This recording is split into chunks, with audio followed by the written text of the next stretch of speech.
আলু ভর্তা খাইছিলা, হ্যাঁ কইছে তুমি 26 দিন ডাল খাইছো, কালকে গরু মাংস ভাগ করছো। অনকি বাস্তব এটা সত্যি কিনা? এটা একটু হাসা। হাসা?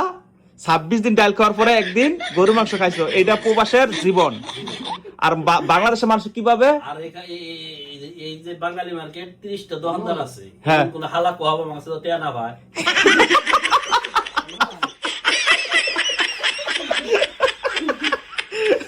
দেখছেন, এটাই প্রবাসের জীবন। গর্বর কথা আমার। হ্যাঁ, একবার খাস বাংলা কথা। আর বাংলা এমন কোন শালা আছে না যে সামনে খারাপ কোয়াবে না যে আমাকে তেয়া না ভাই। সবাই পা 30টা দোকানদার আছে, এমন গুলো হালা। এই মোবাইল হালা গুলো টাকা পায়, কিন্তু দেখছেন, এটার নামই প্রবাসের জীবন। হ্যাঁ, ভিডিওটা শেয়ার হবে, অন্য বাকে দেখার জন্য সুযোগ করে দিবেন। আমার মতো সিডারি বাটপারি করে না কেউ খায় না সৌদি আরবে।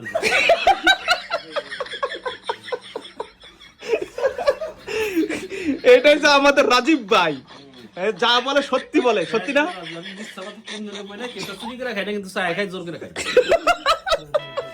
দেখছেন, ভিডিওটা শেয়ার হবে।